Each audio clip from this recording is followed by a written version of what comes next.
Sweet Success is brought to you by Hospitality.fm, the podcast network for hospitality professionals. I'm Kerri Gibson, and you're listening to Sweet Success.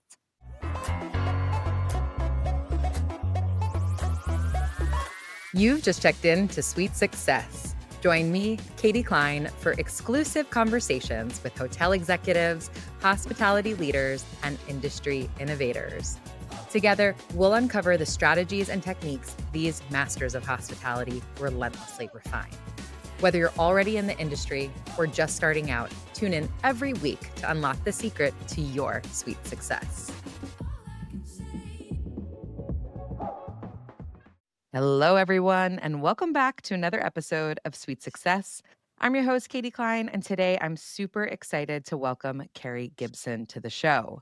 Kerri is a boutique motelier, chalet host, and hospitality enthusiast, creating what she calls her Life 2.0. As the owner of Chalets Hygge and Motel Boutique Hygge, she's handcrafted a second career, leaving behind the world of accounting to focus on creating welcoming spaces and thoughtful details. Kerri, thank you so much for being here today. Thank you so much for having me, Katie. I have been an ardent listener of your podcast since discovering you on Zach's Behind the Stays, and it's been a joy listening to everything that you're bringing to the industry and thought leadership and knowledge. That means the world to me. Thank you so much. And a nice shout out to Zach right there, dear friend of both of ours. So, hey, Yes. Zach, hope you're listening. So to go from being a CPA to a hospitality entrepreneur seems like quite the pivot, though I have to say, I'm sure everyone in this world, and definitely myself included, is envious of your understanding of numbers and tax code. What prompted that career shift in the first place? Oh my. There's a lot to unpack in that question.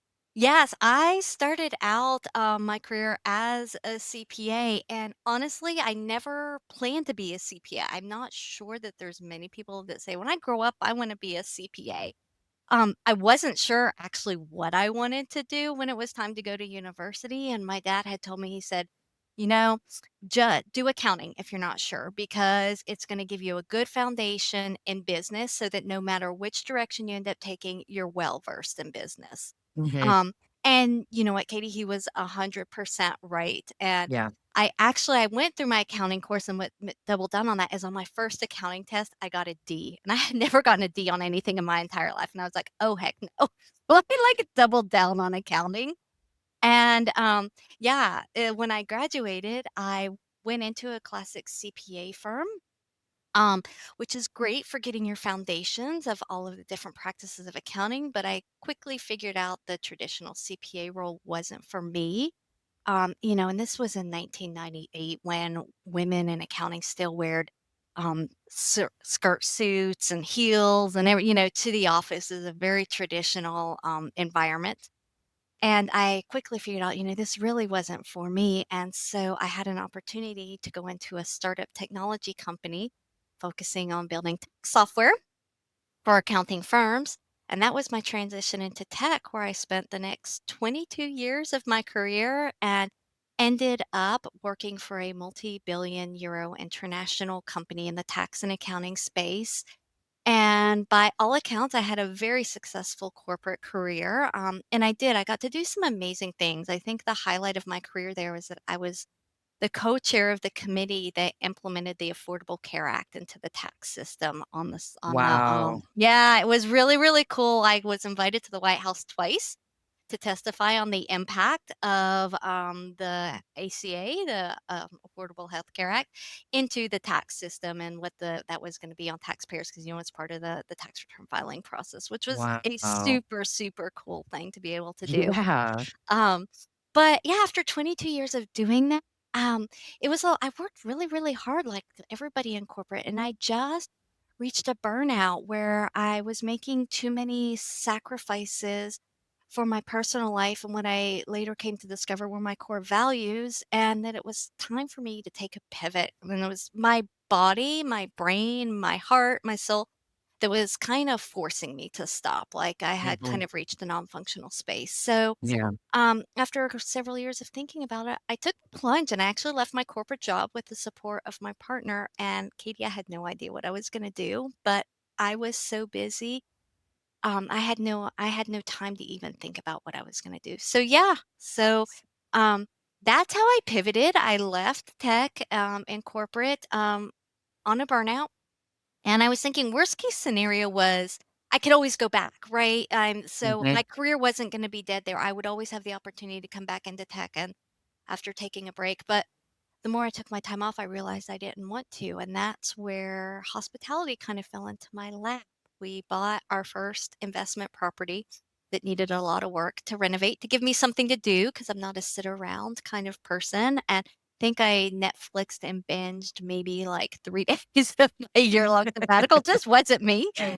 Um, and I renovated that house beside a contractor, and when it was time to sell it, I had fallen in love with it too much to sell it, and we were in a legally zoned short-term rental area, and we flipped it into a short-term rental, and voila, the rest is history, I guess, as they say, 7 years later, 7 properties and a motel later, I just fell in love with the renovation, design, and hospitality world. What an incredible story. First of all, let's go back to your dad. I completely agree. That's wonderful advice. Speaking from someone who was a fashion merchandising major in college, I wish I did something a bit more broad, like business or accounting. So I think that was great advice from him from the start. Um, and wow, Affordable Care Act, being invited to the White House not once, but twice. I mean, like you said, it's a great example of someone who followed the path, did all the things, quote, Mhm. right, and was rewarded for it, but yet you woke up one day and kinda said, "What am I doing?" And more than that, I think a lot of us have that thought at one point or another, or multiple points throughout our lives, and not everyone acts on it. So it's really cool to hear that you completely pivoted, and this first, house that you purchased, which I understand now is part of the portfolio, you had been living, I believe, in Georgia and North Carolina when you were working for the tech companies, right? And I know you're from Florida originally. So, were you in Canada at the time to purchase that house, or how did that evolution happen? Well, I during all of this, I fell in love with the most adorable French Canadian. And we worked for the same company, same international company, and he managed Canada and I managed the U.S. We're both product management executives, and so we were often working together on the same projects. And like most Gen Xers who spent way too much time in the office was the Match.com or whatever it is these days of Gen X. So true. It was for sure like an office romance, and we did the back and forth for a number of years. The company was so lovely and letting us, work back and forth between each other's office. But when we weren't on a plane for work, we were on a plane to see each other somewhere. So it was like, okay, where are we going to make our home base? And Quebec ended up winning out because I've moved several times in my life. I'm always looking for something new and interesting. And while I loved living in Atlanta, I thought that would be a really, really fun adventure to move into Quebec, a whole different culture. Yeah, try something out. Winter is a big adventure for a Florida native, but that's That's how I so ended up in true. Canada. So yes. And did you speak French before you moved? No, my best French was bonjour, y'all. No, not a word of French. In fact, I even took Spanish for required foreign language requirements in both high school and university. Um, yeah, one of the things once I started living here full time, I needed to learn French as both a Mhm. cultural and society responsibility, but also it's a beautiful language and I thought it would be fun to learn. But hard Yeah, but so fun. it's extremely hard, and even, pronouncing certain words, I really struggle. It's like I can't even hear it properly. So I think you really have to have an ear and patience. So how did you go about learning the language? Was it easier because of your partner, or did you take classes? Ugh, I wish I could say it was easier because of my partner, because he's completely bilingual, as many people growing up in Quebec are. But no, because when we met, I spoke only English. That was what we spoke together, and it's still what we only speak together. I've Yeah, heard of multiple bilingual couples that do this. The language that you have in common in the beginning just kind of becomes your couple language, even in when you right. both speak the a second language.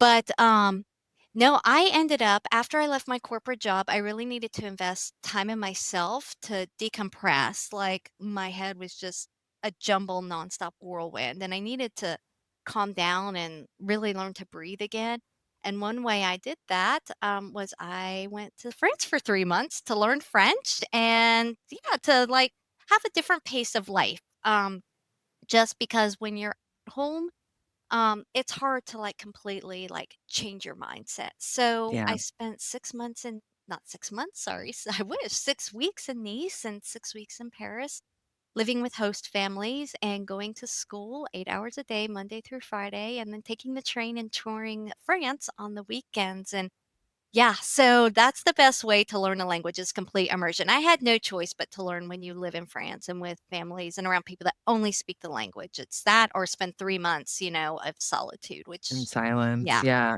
No, thank you. No, thank Um you.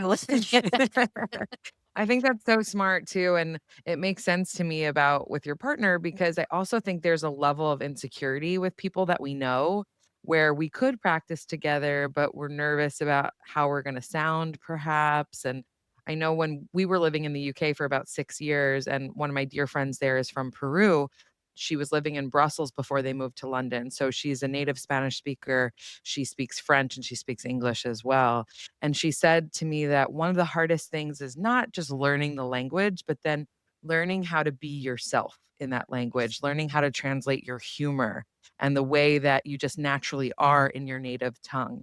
Did you struggle with that as well? Or is that something that came quite naturally when you were immersed in these really hyper learning situations? No, she nailed it. I mean, you still always wonder and, like, there's still things that don't always translate, like 10 what, it's been, gosh, 8 years this year since I did my time in France.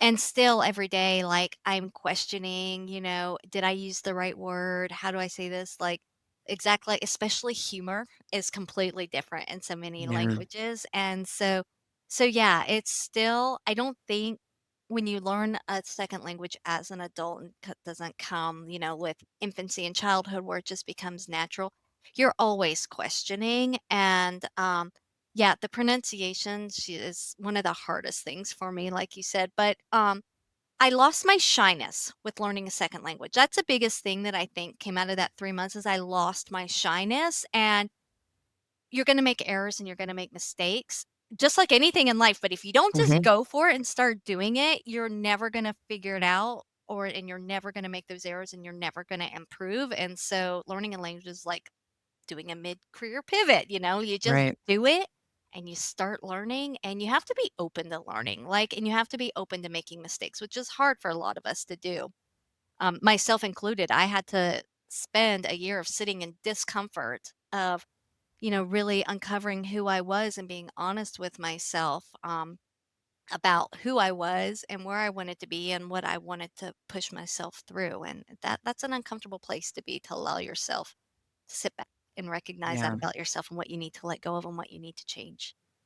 And now 8 years on, what do you love about living in Canada, and what do you miss about living in the US? Oh my goodness. I miss Trader Joe's and Target. Those were 2 of the main things I missed in the UK as well. We had Marks& and Spencer's, so that's okay. Yes. Oh my goodness. There's so much to love about both countries. And one of the things that was super pivotal for me, and in this Life 2.0 was Simon Sinek's books of Know Your Why and Start with Why. And one of the things he said in there was, even where you live should align with your core values. And I was like, oh, that's why I'm so happy here that I haven't been in a long time in Quebec. Um, Yeah, and I think there's just a Moi joie de vivre, to use a French expression. You can hear my horrible French pronunciation there, but there's a slower sounded great to me. thank you. there's a slower pace of life and a joy for the smaller simplicities of life here and just relaxing and taking a break. And people here are so much more open and accepting than, in the US culture. We're always driven to do more, do more, do more, do more, and judged on what our title is or what we've accomplished, because the first thing when you meet a lot of people, "Oh, what do you do? How many kids do you have? It's like a Yes. resume of things you've accomplished. We're here, it's not that. People don't care about all of that. They care about who you are as a person, and, the connections are just completely different, and I learned that as soon as I met someone, I didn't have to run down my resume of accomplishments in life, Yeah. you Yeah. know? And that's one of the things that I found to be just heartwarming for me, having been through, some not so great moments in life. Everything wasn't sunshine and roses. And gosh, living in the US, one of the things that I miss, honestly, and people are going to say Canada, but is the diversity. There's a lot where I was living, especially in Atlanta, there was such an ethnic melting pot of people in Atlanta, and I loved it so Mhm. much. Every day I would interact with people from different cultures and races, and backgrounds and religious backgrounds, and I loved it so much. I find a little bit less of that here just by nature. I think Yeah. more people want to migrate further where it's warm, but True. yeah. But yeah, that is one thing that I do miss. I find that where I was living in the South had a whole lot more diversity. It must be a really interesting time to be an American living in Canada. The next time you're traveling or celebrating an important occasion, book a photographer photo shoot. They make it easy to capture memories by connecting you with hand-picked professional photographers in over 350 destinations around the world. I should know. Capturing memories with family and friends is super important to me, and I've booked photographers from Maine to Paris to London. A photographer shoot is an essential part of every trip I plan. They also have an incredible affiliate and travel advisor program. Add a photo shoot to your customer's next itinerary and earn 10% commission.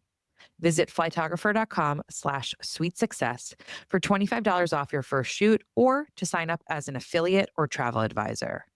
That's FLYTOGRAPHER.com/sweet, like hotel suite success.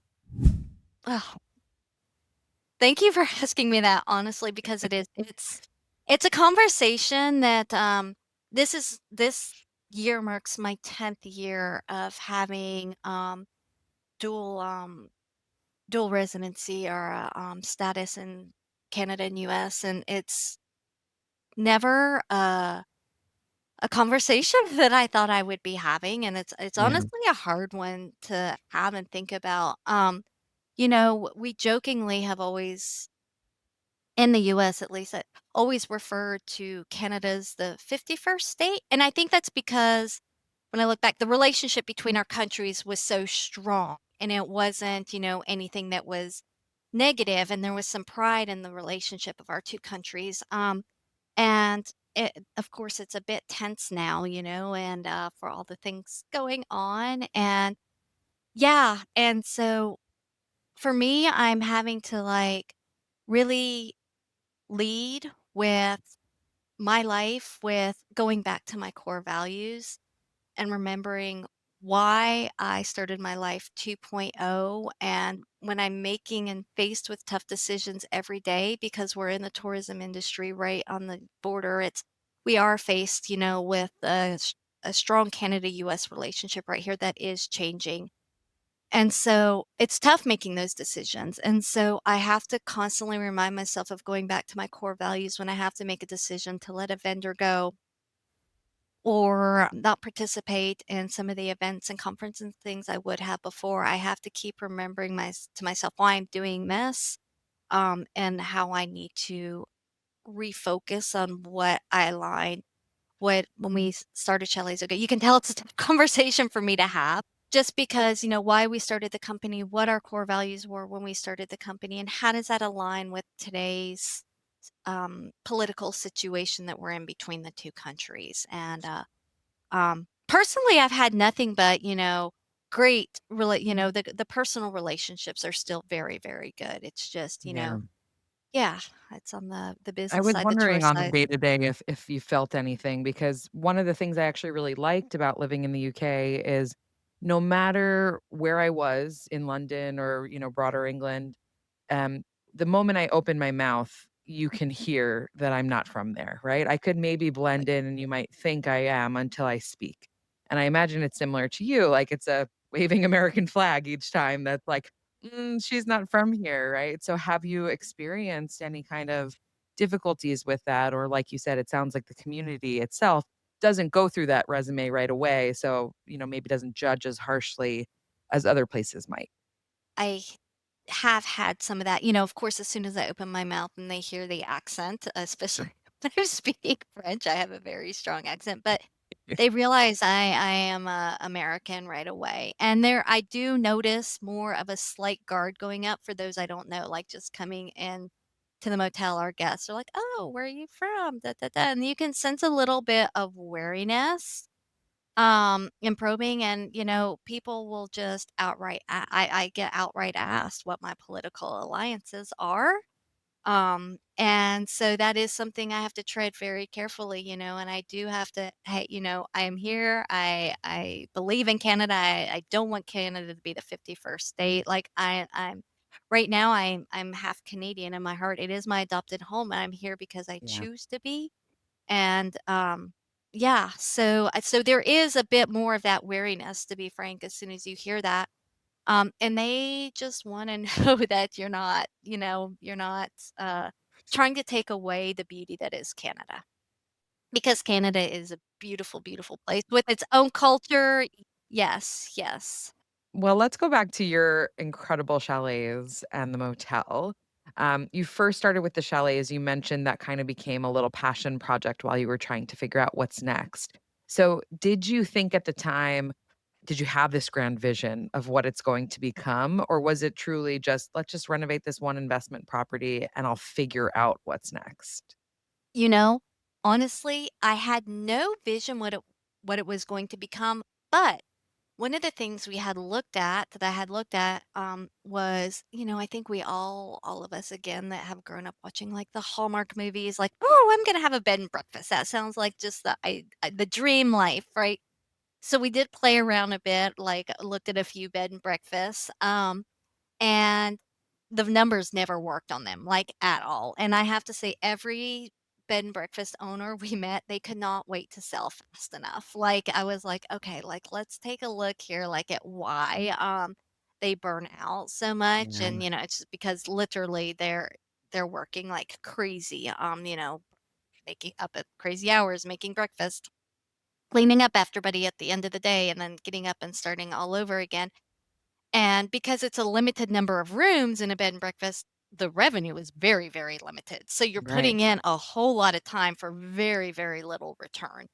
Yeah. And we weren't quite, and you're really, really attached to it. We weren't quite at the place where we wanted to be super attached to being on site on a property 24 hours a day, 7 days a week with our guests living in it. Philip was like, "Does that mean I can't have my coffee in the morning and my PJs?" I'm like, "No, you cannot." And he's like, "I'm out." Yeah. So, um, so I let go of that dream pretty quickly, and then I was kind of floundering at a loss of what to do next. We, like, looked at different event spaces, in the back of my head, I'm still just kinda dreaming, but like you said, I can run the numbers, and so this we had actually thought about buying a property just to flip before I left my job because we had renovated, my husband's house that he had, when we met and loved it.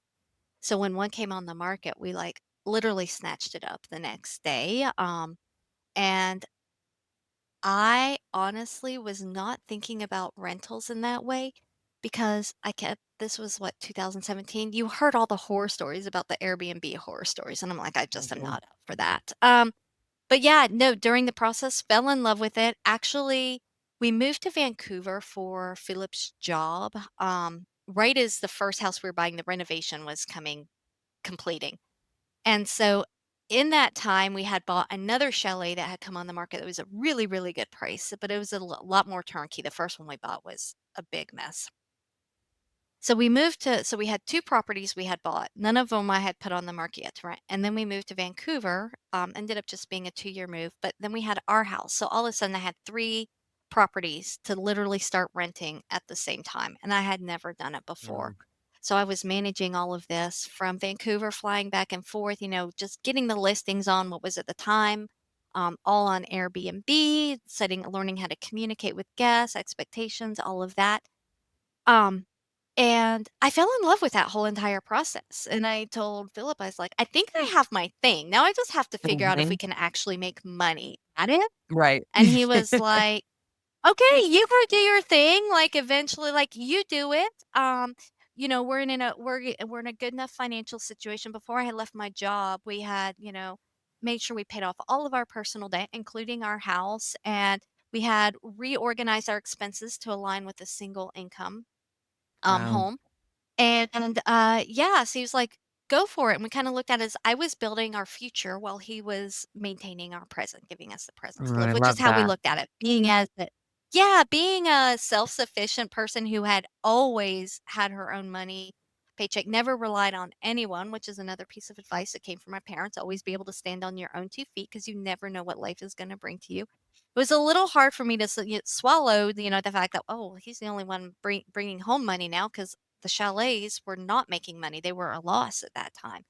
But Mm, that's how we looked at it, I'm building the future, he's maintaining our present. yeah, a true And partnership. a a true partnership, exactly that, and, yeah, that's what I have with him so much, personal and in business. We're such a good pair on both of that. But properties kinda kept dropping in my lap once people in the neighborhood. The whole neighborhood is zoned for short-term rental because it's right in between 4 ski mountains. Um, they would have multi-generational family chalets that were in really bad shape, and then they would contact us and say, "Hey, we're gonna sell our property. Are you by any chance interested in buying it?" And that's Mm. how we ended up with properties 4, 5, 6, 7 with Oh my loans. gosh. I love Um, that though, because it's like it all started with you just saying, "This isn't right, and I wanna find what is right." And then you just followed like, "Well, that could be interesting. Well, what if we thought about it this way?"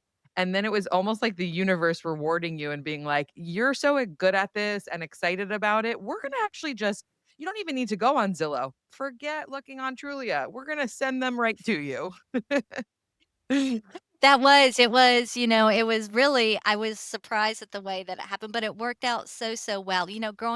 My mom, not growing up, but as an adult, my mom always used to say to people, "Oh, go visit Carrie," when I lived in Atlanta there. "She's such a good host. She's such a good host." And I'm like, I don't know exactly what she means by that, but okay, I like having people and I like making them have a good time. But, like, again, after I sat down and I learned my core values, which my love language is acts of service, it's like, "Oh, that makes now I know what my mom meant when she said I was such a good host." Like, now that I do it Yeah. full time, like, I'm so intent on making sure everything is perfect, and I love it, and it is like the universe, like, I finally discovered my core values and my true purpose and mission, and once you do that and you bring that light and that your own superpower into the world, it's like the universe does reward you. It is bringing you something that you can take and turn into something even better to give back, which I love that so much. And you've mentioned core values a few times now. So what are yours, I guess, and how did you go about discovering that for yourself? Oh my goodness. I wish I could pull up the Venn diagram that I had created because I actually did a presentation on this on the Vacation Rental Women's Summit. Gosh, in December of 2023. And so honestly, this was in 2017 and there wasn't a whole lot of resources like there are now, for self-help, for life coach. It was really just starting to be a thing. So I read a lot of books, and like I said earlier, Simon Sinek's was a huge, influence in my life, and I realized I had lost track of, my core values, my goals in life, my skill set, and all of those coming together is kind of what creates your sweet spot, And so finding out your core values is really hard work because there's a lot of them out there that appeal to you, and like really honing in on which ones drive, who you are and what inspires you, takes a lot of work to discover, "Oh, that word is nice and it sounds good, but it's not really who I am." So for me, everything came down to, like, humanity, like the human other people, my empathy, my sympathy, my desire for everyone to feel wanted and accepted, all came back to people first, and which was very opposite from my corporate career, which is numbers first, numbers first. And often you're making the phrase I hate the most is it's not personal, it's business. And it's like that never resonated with me because we're all human and every decision you make impacts someone's life. It doesn't mean you don't have to make the tough decision, but at least acknowledge that there's humanity at the core of everything that we do. Um, and so when I kinda overlapped, my goal and then my goals being I want to be financially successful. I'm an ambitious person. I'm a driven person, and along with my skill set, everything I had learned about running a business, all of that kind of overlapped for my acts of service, my humanity, the customer, the my skill set of running a business, and my I want to be financially independent and be able to provide for my parents when they're older, whatnot. All of that, when you look at all of that, it overlaps, and hospitality like fit perfectly into that circle. So really sitting down to discover what your core values are, whether it's now there's life coaches. I would do a life coach in a second if I had or an executive coach if I had the opportunity now. But reading books, listening to podcasts, doing workshops. There's so many of them out there. And just the hardest part of it, Katie, is just sitting with yourself and like rooting through and really honing in on what brings you pleasure and what brings you pain or sadness. And I will tell you a lot of the things that I said were bringing me pleasure were really bringing me sadness, like the climbing of the corporate ladder, the accolades. Like those are things that society said were supposed to make me happy, and I was putting on the happy face, but it was killing me on the inside. Um, and so it was really hard to realize I had spent the last, I don't know, because it's where it went off track, but 10 plus years of my life thinking I was finding happiness and I wasn't. And it's really hard to realize you've kind of like ignored who you were and spent 10 years going down the wrong path. And now you have to work your way back to where you were as that person and then move forward. Yeah, but even more amazing that you did it because I do feel like sometimes people are like, "Well, I've spent the 10 years, so it's harder now to unwind that and fix it, so I'll just keep going." And it reminds me a lot of what you were saying about you and your partner. It's like about maintaining the now and building the future. Like, yeah, the now might be really hard and there were sacrifices that you guys needed to make in that short-term period. But the future that you're going to build on the other side, if you're being true to yourself, can be so much better. And imagine getting 10 more years down the line and not doing that work. Oh, that's going to be so much worse. You know, that's one of the things that I ask myself now when we have a big decision to make is when I'm not to be morbid, but when I'm on my deathbed, what decisions am I going to regret making and the decision I'm going to regret not making? Like, what's the story I want to leave behind? And that kind of came from my grandmother, which was one of the bad decisions I made. I missed my grandmother's funeral and I chose to attend a meeting in DC and my grandmother was my heroine. Like she lived life on her own terms in the 30s, 40s and was inspired me in so many ways, and in the end, she was, like had very little regrets, and I was building a life full of regrets, so that's what I ask myself now is, like, "Am I gonna regret making this decision?" Like, which decision am I gonna regret not making?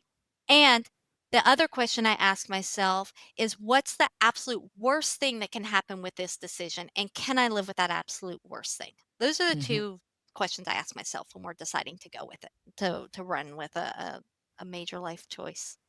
So powerful just to put it through that framing of everything because if you would have asked yourself that about missing your grandmother's funeral or missing that meeting in DC, I'd have had a different answer than what you ultimately chose at that moment. You know what? The only reason I remember that meeting in DC, it wasn't even that important. I can't even tell you what the topic was about, but I will always remember that meeting in DC because of the choice I made, and I will always regret having made that choice. and had I thought about it through that lens, yeah, I would have made a different decision. This just might be the publicist in me that has to put a positive spin on everything, or the eternal optimist, or the 2 coming together, but you could say you regret it, but it obviously was so powerful for you that maybe it needed to happen so that you could learn that lesson very, uh, cemented in your brain, and then move forward with everything you've built. And speaking of, you said you've got to 7 chalets, and I know then the motel came next, so what made you want to, I won't say pivot again, but expand into not just single family short-term rentals, but into an actual motel as well? Keeping up with online reviews across platforms is tough, but FeedCheck makes it easier by bringing all reviews from all channels into one place. In addition to tracking your own feedback, you can even monitor competitors to see how you compare. They provide deep insights into customer sentiment, trending topics, common issues, and patterns that might otherwise be overlooked. Plus, real time alerts mean you can respond quickly before things escalate, and AI powered suggestions help you craft better responses. So, if you want to stay ahead of your reputation, book a demo with FeedCheck at feedcheck.co/sweet success or through the link in the podcast notes. Oh my. So, on the personal side, I was ready for a design adventure. My dream for a motel started in 2019 when, in a motel, very specific. Like, I wanted the traditional roadside motel, like open doors, exterior. But we were living in Vancouver at the time. It was one that came up right near our chalets. I'm like, that'd be so perfect. But we weren't in the right time or place to buy it at that time. We were living in Vancouver. I was getting the short-term rentals off. But that idea of, like, just a fantasy of having it, never having run the numbers of everything, like the design flexibility you would have with it. Each room could be a little bit different. I have memories of when I was a child, like, when we traveled between Florida and North Carolina, we'd stop at a motel on the side of the road to spend the night. Like, it just evoked such nostalgia in me. And Philip, my partner, was like, "You know what? I just don't see it. I don't think that it's ever gonna make any money or anything like that," but, it was put on the back burner. And then in 2020 with COVID, of course, real estate prices exploded around here just like they did with everybody else. Yeah. And it became just about impossible to cash flow on a short-term rental. Which for us, because we're living off of it, cash flow is super important. Yeah. So we started thinking, how are we going to pivot this business? Because in, in conjunction with the real estate prices, also regulation, right? Everybody's playing the regulation game. And we had already battled them where our short term rentals are at. And we're able to stay any further. We get a phase one, which was a grandfathering in of everybody. And then we got it stayed. So, we're for now safe there. But it's like, how do we find something that should there be regulation and we do have to sell where we can still cash flow. So we looked at everything from buying and building from scratch. We looked at buying, existing like glamping sites. We looked at boutique motels. Philip really wasn't excited. He wanted to do a buy a piece of land, ground up build. I was not excited about that. I wanted to buy an old motel, renovate it, and bring some charm back into it because I feel like renovation is our superpower, not brand new builds. Like, I love taking something that once had life, has character, has a history, and then elevating it to something that people want to return to again, which is where the joy in what we do comes from. So I couldn't convince Philip of it. I wasn't telling a good enough story to be honest. I wasn't telling a good enough story. So I ended up sending him to the short-term wealth conference in Nashville, and they were doing a boutique motel half-day session before, and I was like, "Just go to this and listen to what they have to say." And he came back on fire once he understood the opportunity and the boutique motel, space, because it is a space where we can start to blur the lines between vacation rentals and other forms of accommodation, the multi-person, multi-unit. And where we also don't have to face the regulation challenges because they're already regulated and zoned as commercial, and they don't face the challenges that we do in the single family units. And So yeah, and the market's in a place, especially here in Quebec, where we don't have a lot of flagged motels. They're all locals, where the boomer generation is ready to retire and turn them over, and the kids don't necessarily want to take them on, having grown up in hospitality. And yeah, so we were able to zone in on our buy box and pick a place within like 3 months. 3 months of intense work. Underwriting commercial properties completely different, but yeah, so we have been motel owners for right at 5 months now. Wow. Oh my gosh, I am so surprised. I would have thought coming from your CPA background that your answer was gonna be, well, the numbers made more sense. Like there's more heads in beds, there's, more cash flow that can come of it. And of course, that is where eventually it got to for you. But the fact that it was about design first is so interesting. Ah, that's such a good observation, Katie. I never it's and in realigning my core values, like really understanding what brings me joy and happiness, it's not money. I mean, we all need money to pay the bills, but it's where I find my joy in doing things is designing it, but then creating a space where people can come and enjoy and relax and feel taken care of, and Yeah. a well thought out space that makes them feel welcome. That's where my true joy comes from. And because I have learned that money is, I don't want to say infinite, but there's always money out there. Like I had to pivot with my core values to come from a place of abundance instead of scarcity when it comes to financial security, and that there's always something out there to be made. Um, and when you combine it with your core values and you lead with your core values, the money seems to follow, the success seems to follow. Of course, you have to do it in a way that's entrepreneurial. And when it comes down to it, you have to still look at the numbers at the end.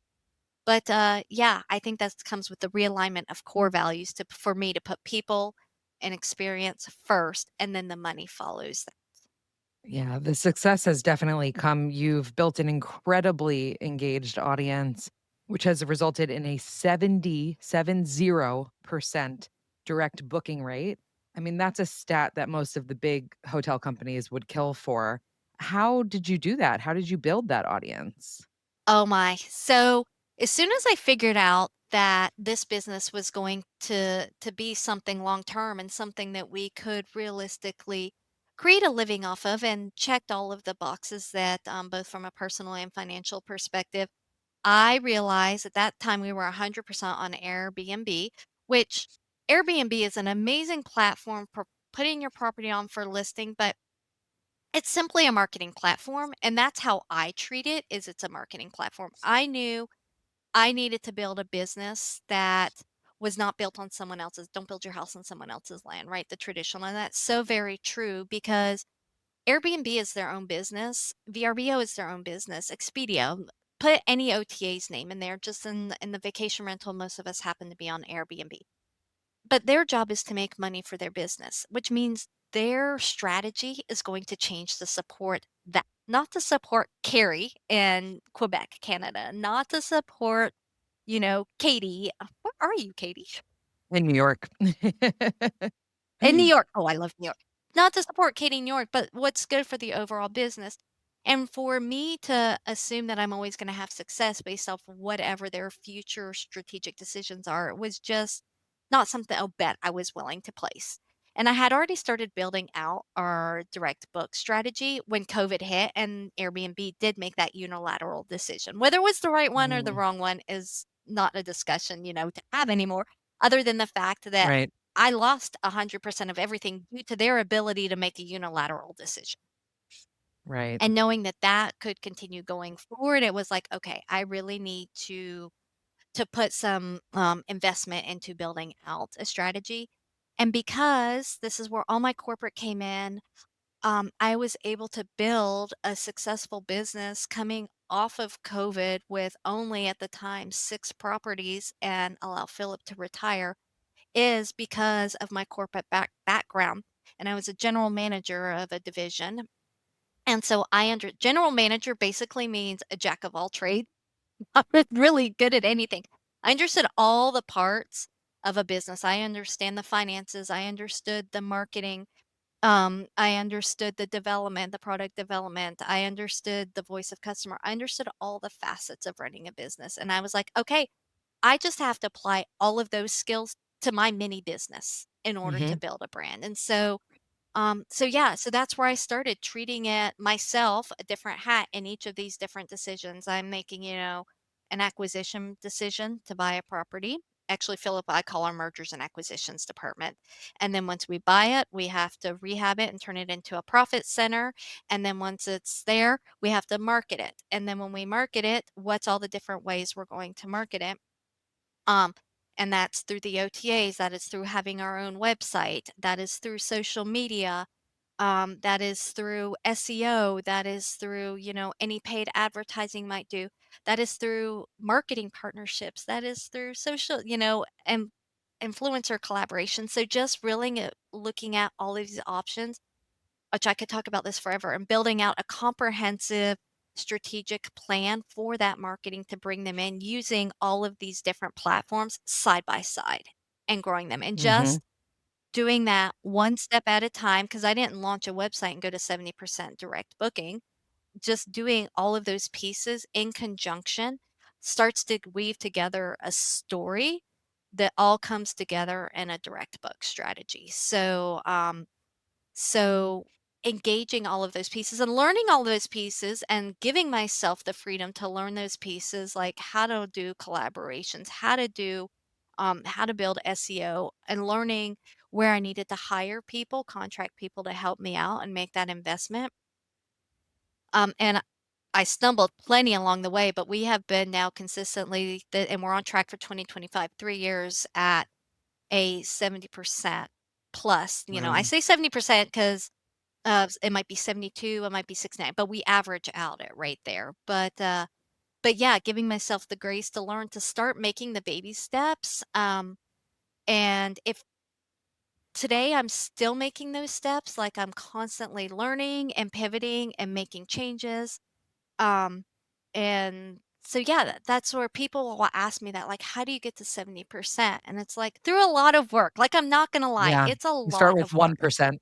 Um, but I You start with 1% and you start with one property. And the beauty of this industry is you never know where it's going to lead you and where you're going to, what opportunities are going to fall in your lap. Like you said, I went from one property to now 7 properties and a motel.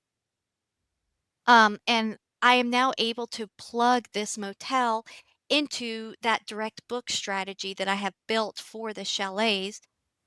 Just because I took the time, I built the machine. And so, people always ask me, but I only have one property. And for me, that's the perfect time to start. One property. And then when two comes along, you just plug it in. When three comes along, and it just keeps growing and growing and growing. I don't think it's ever too early or too late to start. That's so interesting you say that, and something I'm definitely starting to feel myself. I wanna ask you about the tech stack that you've built behind it, so the software and the systems that you're using behind the scenes because, Logify is an incredible partner and sponsor of this podcast and also is the reason that you and I first met, and what I have loved about becoming a Logify customer is exactly what you just touched on there. I only have 2 properties, but I feel like they are giving me the building blocks to actually set it up like a proper business and less of me just doing all the doing and being like, I'm a high functioning New Yorker. I can do everything myself and I can create all my spreadsheets and tabs and this and this. And yeah, sure, I could, but like I'm going to hinder my own ability to grow. Whereas with Logify, I'm setting myself up right now so that in the future, if I have more properties or a motel or motels, I have the blocks there in the first place. After hosting for more than 2 years, I finally made the decision to switch to Logify. And honestly, I should have done it sooner. If you haven't heard of them yet, Logify is a property management software built for short term rentals and boutique hotels. They make it easy to manage your calendar, update cross channel listings, automate guest messages, connect with OTAs, and even build a direct booking website. What I love most is that it's intuitive, it's organized, and most importantly, it's setting me up for what's next, whether that be adding more short term rentals to my portfolio or maybe opening a boutique hotel one day. Logify is the kind of platform that grows with you. Visit lodify.com and use code SWEET20, that's sweet like hotel suite, to get 20% off their annual plans today. Check out the link in the show notes for more. First of all, don't ever say I have just 2 properties. Katie, do you know how many properties I had at your age? 0. A goose egg. That's Very kind if you're amazing that you guessing my have age is 2 young. Let's properties. go with that. That's, but, yeah, no, 2 properties is amazing, like, it's awesome. So many people, wish they had, 1 property, 2 properties, so you're starting your building block. Second of all, I did not know you were a Lodgify customer. That is awesome, and, Yeah. um, yes, Lodgify is also who we have built our tech stack on. And I love Lodgify, like, I can't say that enough, and it's honestly I'm a brand ambassador because I choose to be. I have no, like, partnerships or deals or anything with them, and I don't want to because I want people to know my love of Lodgify is genuine because the technology they have built is what has allowed me to focus on growing to a 70% direct book. I think the most important decision that you can make when starting your tech stack is what is your PMS, CMS? Basically, what is that system of record? Yeah. Um, and for me, Logify is amazing because it's a very solid PMS, CMS, all of that core functionality. And their website tool is amazing. Like people always look at my website and say, "Oh, you must have a professional doing that." And I love to say, "Nope, it's just me and Logify," because they have built such an amazing, easy to use tool. Um, like my visual content, I use creators for, but as far as actually, I don't have a website developer on that site. And then the second most important thing that they can do is their marketplace, right? Because as a small business, we all have a different way, a different route, a different strategy for our businesses. You can't put us all into like this nice big round peg, and this is all we do. It's the marketplace and the APIs they support so that you can pick the pieces of technology that go behind your PMS to leverage and let you build both your guest experience, your operations, and your marketing platforms. And Logify does all of that like so seamlessly. If it's not inside of Logify, or if I choose not to use the Logify functionality that they have for it because I need something more powerful, they're like, okay, great. Here's all these solutions that you can plug in. So it has allowed me to build a tech stack that is highly, highly automated.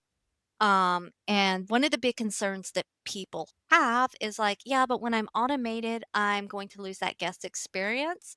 And Yeah. I actually say the exact opposite. Like, I love tech. I spent 22 years in tech. I know the power of tech done right.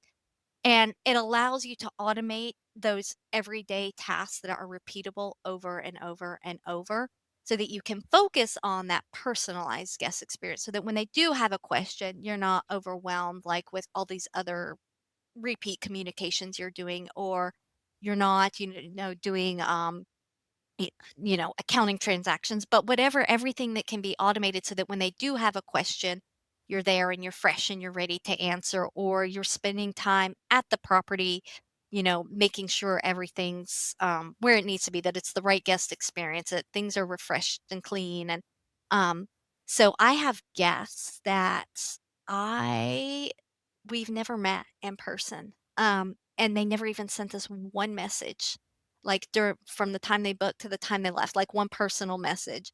Other than all of a sudden, then we'll be like, "Oh, are they okay?" And then we get a 5-star review on Google. Carrie and Philip are the best. We feel like we've made new friends. I've never spoken one word to them, but that's because we've done such a thorough job of automating our communications, of anticipating what questions they're going to ask when, of making it feel so personal with the tools that we have, that yeah, we don't ever there's some probably 40% of our customers we never even speak to one. Wow. So, That's and then they come incredible. back. Yeah, and so and we also um 40%, now this summer I do know for sure 40% return guests. So it's no, let me correct that. Amazing.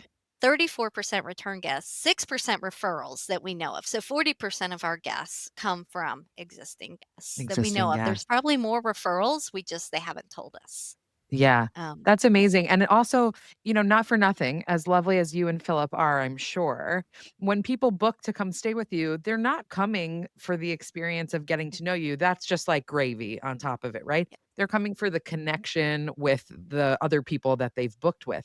So the fact that they're not messaging you during their stay is proving everything that you said. It's that you have given them all of the information and maybe then some that they need, that they don't feel like they have to reach out, so they can actually just enjoy the experience that you've created. Exactly, exactly. That's exactly like, everyone just wants to walk in when they're on vacation, feel like, "Whew, okay, I can Exactly. be on vacation. Oh my gosh.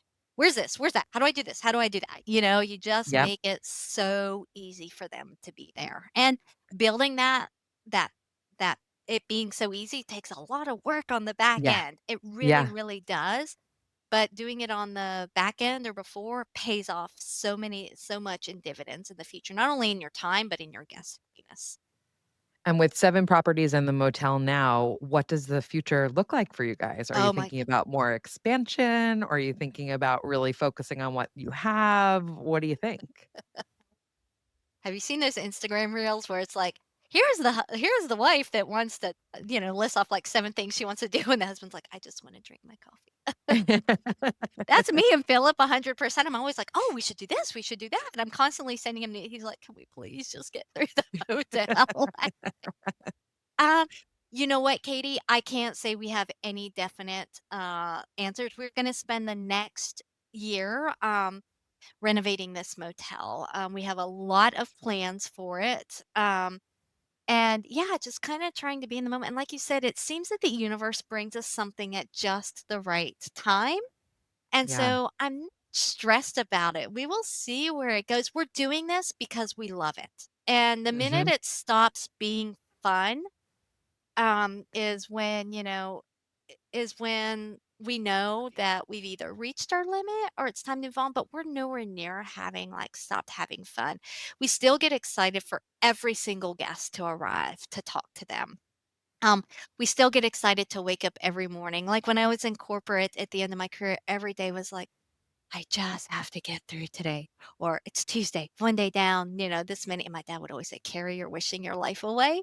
And now I don't even know what day it is half the time. I'm like literally looking at my phone to see what's the day because all I'm thinking about is the exciting things I'm going to accomplish that day. Like, and some of it's even like, oh, I got to catch up on the bookkeeping. Like, but it's like, oh, but then I get to know my numbers. Bookkeeping's not the most exciting thing, but then, oh, I get to see where we're at. Or, Yep. it's every day I'm excited. I love my life. I love my life, and my life looks a whole lot different than it did.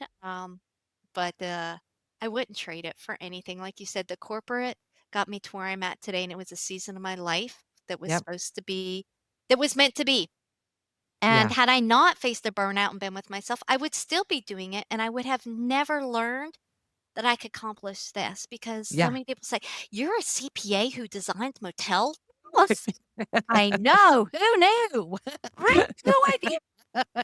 You would also not have the basics to know what bookkeeping is or what a good deal looks like in the first place, so Exactly, exactly. No, it's like that's one thing I learned because when I left my job, I thought, "What am I qualified to do except for tax and accounting software? Like, that's all I've ever known." No one's ever I'm not gonna have anything else to do. Girl, let me tell you, that's one of the things that I learned in going through is write down your skills. Don't write down your job. Write down what you're capable of doing and separate your skills from your job. And when I wrote down my skills, I'm like, "Oh, I'm kinda badass. There's a lot of stuff I can do." I think the second White House visit should have told you that, but yeah. Yes. Okay. Well, Carrie, I wanna ask you the last 3 questions that I ask every guest, and the first is, what was the best hospitality experience that you've ever had?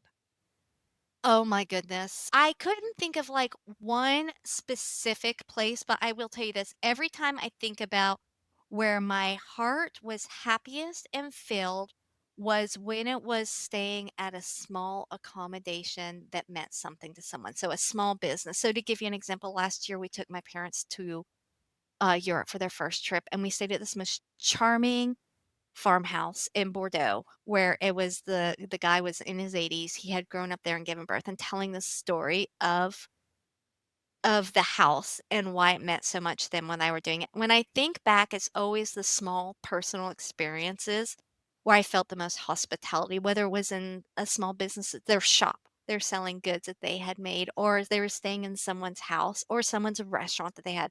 It always, for me, goes back to small and personal one on one with someone that built it for them, their life's purpose, and they're excited to share it. I think those are my favorite hospitality experiences. Even a visit to an alpaca farm where they're so proud of, their animals and the things that they're contributing and doing. That's always what makes me feel like, "Ugh, this is happy. This is life. This is what experiencing life is about." And on the complete opposite side of that, what's the worst hospitality experience you've ever had? Oh my goodness. Okay. I hate so much when you walk into a restaurant and you don't have a reservation. You don't even know if you're supposed to have a reservation. It's not clear. And the first thing they say is, "Do you have a reservation?" And it's like, "Well, we're booked." Instead of saying, "Hi, can I help you? Oh, we would love to host you. I'm so sorry we are booked. Are you going to be here another night that we could get you in?" Instead of making you feel all awkward and stupid for even having asked to come in and have a seat at their table. Yeah. I hate that so much. In so many restaurants or so many places, they do that. I realize that it's not first like, "Welcome. Can we have the opportunity to serve you tonight?" "Oh, no, I'm sorry. We can't fit," like Yeah. always. I'm so nervous sometimes to walk into restaurants because I don't wanna be treated like I'm not good enough. Like, how Right. ridiculous is that? Oh my, that's such an interesting point because when you said that, "Do you have a reservation?"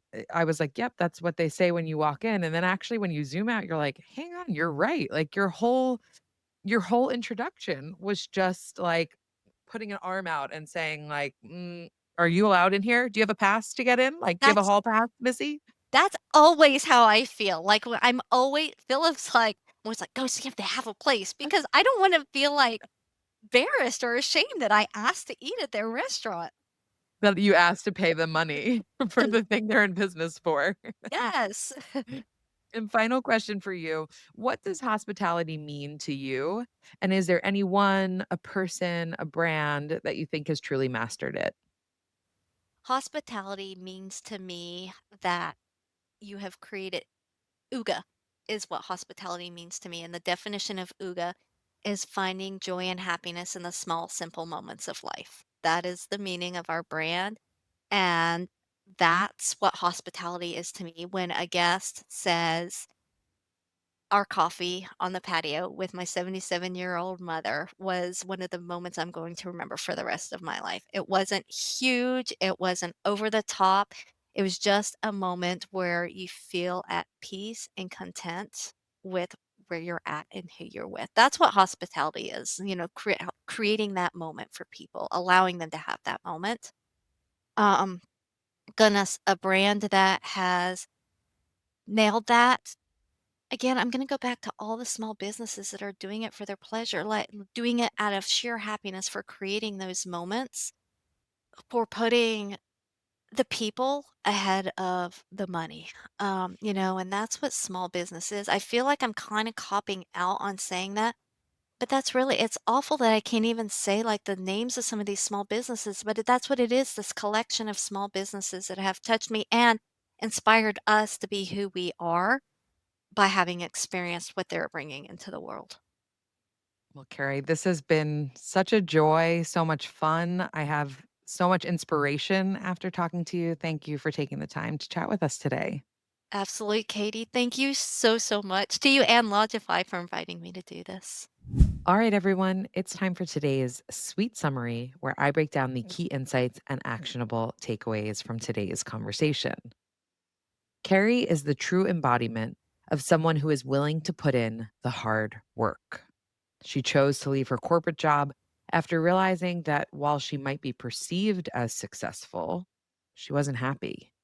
At first, she asked herself the most accountant like question of all time: what else am I even qualified to do? But pretty quickly, she realized she didn't need another degree or certification. She needed to get radically honest with herself. She spent time digging into the hard stuff. What brings me pain? What brings me joy? What makes me feel alive? And she sat with those questions in all their discomfort until she found the sweet spot where her skills and passions intersected, what she calls her core values. Then, when she decided to move to Quebec, she didn't just check a box by taking a weekly French class in Canada. No, she moved to France for 3 months to fully immerse herself in the language, stripping herself of the ability to fall back on the comforts of English. She chose the harder path in the short term, knowing it would lead to a better outcome in the long run. The same is true for the hospitality experiences she's created. When she launched her business, she and her partner made a choice to rely solely on her husband's income, maintaining their present, while she focused on building their future. It's a choice that has paid off in a huge way. By the end of our conversation, she casually dropped a major bombshell that she's since been able to retire her husband. Now, that's what I call a return on investment.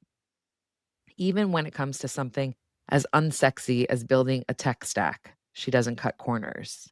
Sure, it takes time to research, test, and implement the right tools, but she knows that doing it right the first time means more freedom later. Overall, Kerri puts every decision through two filters. When I'm on my deathbed, which decision am I going to regret? And what's the absolute worst thing that could happen? And am I prepared to live with that? While this may be simple in theory, it can be challenging in practice. But as Kerri reminds us, taking the easy path today often leads to the hardest outcome of all, a life full of regrets.